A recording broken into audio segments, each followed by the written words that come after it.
Morning. Back on the PCT, heading southbound from the same road that I started on the other day.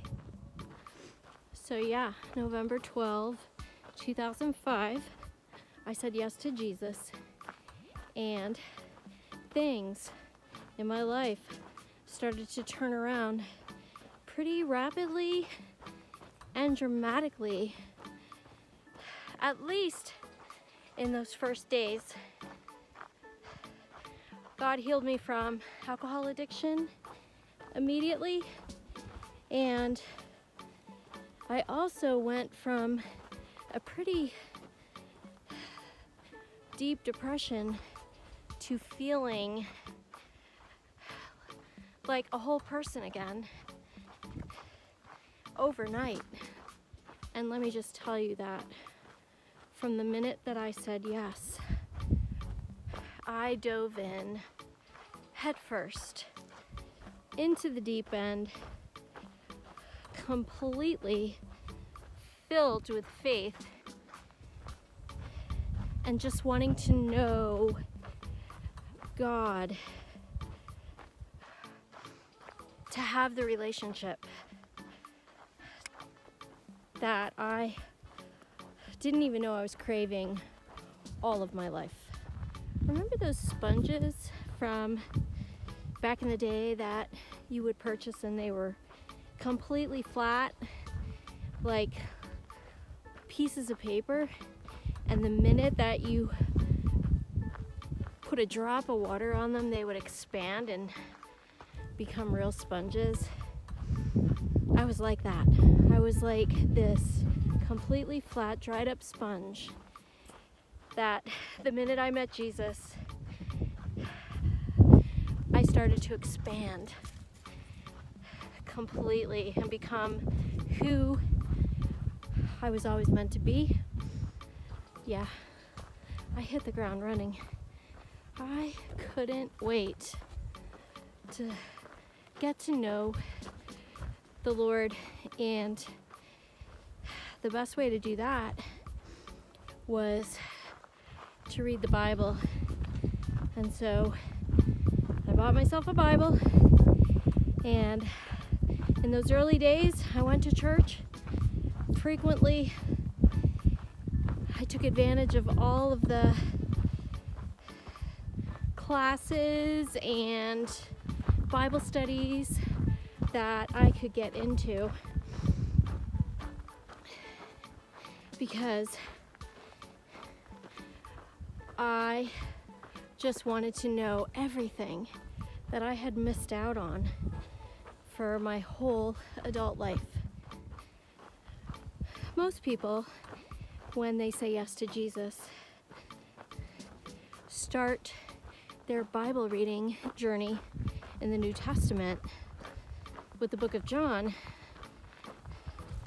but I wanted to read the book of Job. And at the time, because I didn't fully understand how God moves us on this planet and directs our steps, I thought I was just randomly picking a book to read in the Bible. But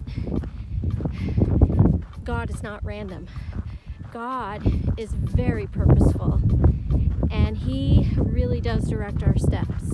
Job is the story of a righteous man who had a lot of wealth, a lot of children.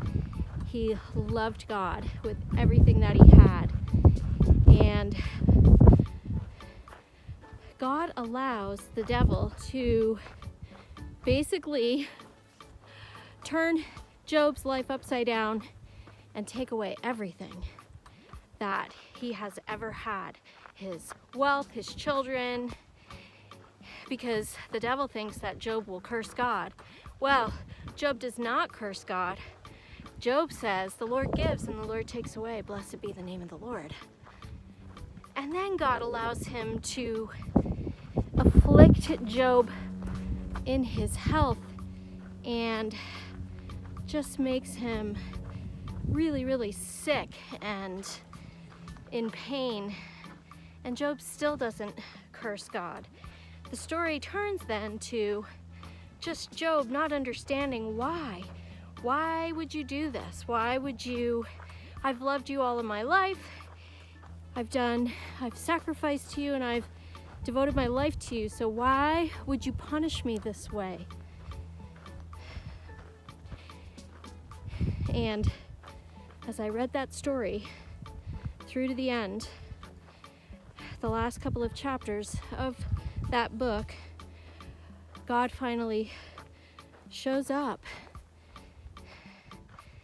and reminds Job that he's not God, that he wasn't there in the beginning. He wasn't there when he created the world. He wasn't there when he put order on the planet, and that Job would probably never fully understand his ways, because God's ways are not our ways.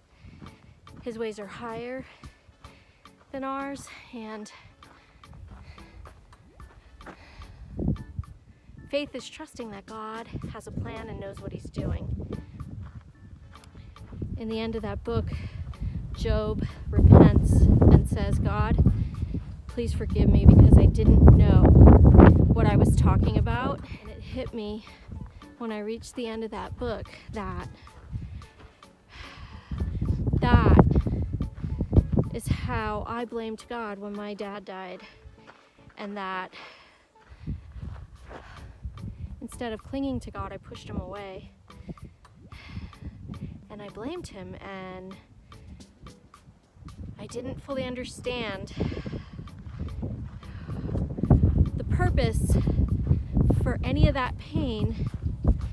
And I didn't understand it then either. I just knew that I was supposed to read that book first, because that book made me even more humble and repentant for my behavior, because it's pretty impossible to understand God completely. Yeah, sometimes I think God grabbed hold of me so definitively in the beginning because I was filled with so many questions and doubts, that he wanted to make it so that I couldn't come up with any other explanation for my salvation and healing from alcohol addiction but him. I'm so thankful. Okay, that's the end of this part of the story. I will see you soon, and we'll pick up where we left off. Thanks for watching.